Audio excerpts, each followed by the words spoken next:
Hi, I'm Hannah from Greenbubble, and in previous videos we talked about how to create native forms on Greenbubble, but in this video we're going to talk about how to collect user information without forms, which is by using flows. So we're going to discuss that only in this video. So for that we need to go to WhatsApp and Bot Manager. In the Bot Manager section, we need to go down on Input Flow and click on it.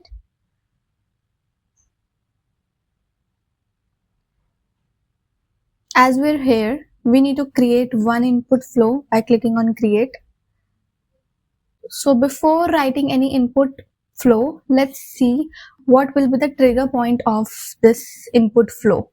So it can be input flow for now. You can edit it according to your business and services. The title will be input flow demo and save, and we'll save it. After that, we need to create a text first, so we'll delete it and we'll add a text. Hey, and we'll use this variable of name. We don't want it 2 times. We need your information.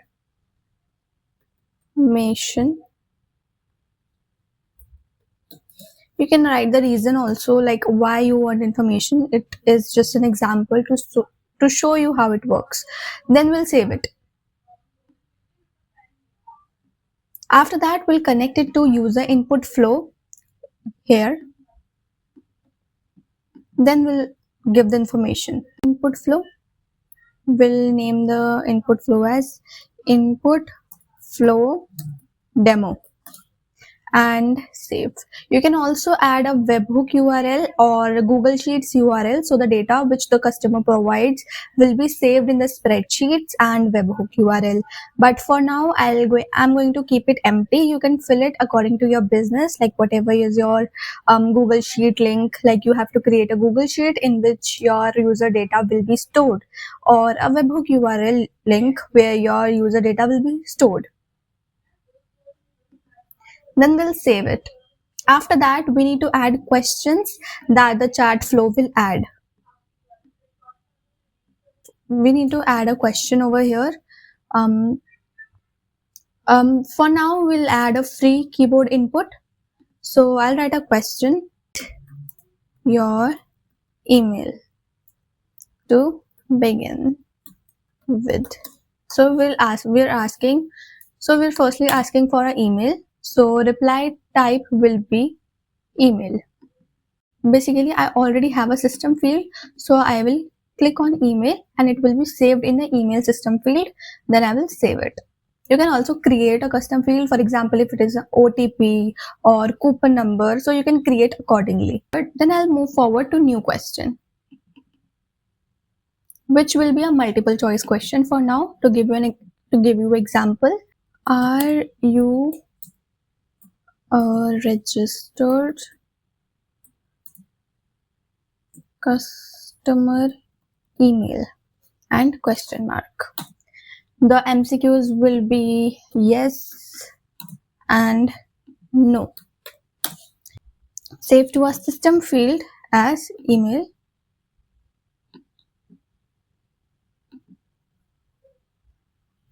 Skip. We also can add a skip button like skip. Then we'll save it.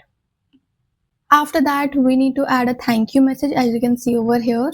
So we'll add a thank you message, which will be a text.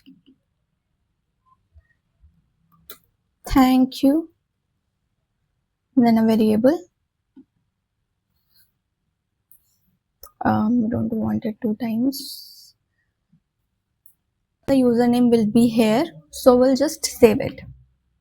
Now the flow is completed, so let's test it. So here I'm sending a trigger message, which is input flow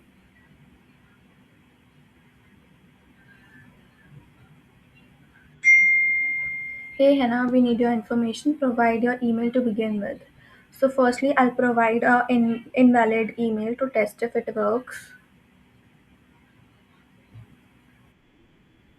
Wrong format, please send correct email. Okay, so I'll send my email.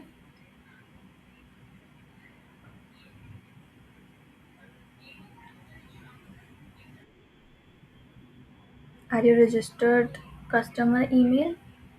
Yes. Thank you, Hannah. So as you have seen, like this is how input flow works. But what if you want to export your data of input flow? So for that, you need to again go to chatbot manager. Again, go to bot manager, um, bot manager, and then the input, and then the input flow option. So I'll just go to input flow. Here you can see the flow. Here you can see the flow that we created right now. So here you need to click on export flow data. As you can see, the flow data has been exported to a spreadsheet. So I hope this video helped you, and for more videos, subscribe to our channel and check the description box for more such helpful links. Thanks for watching.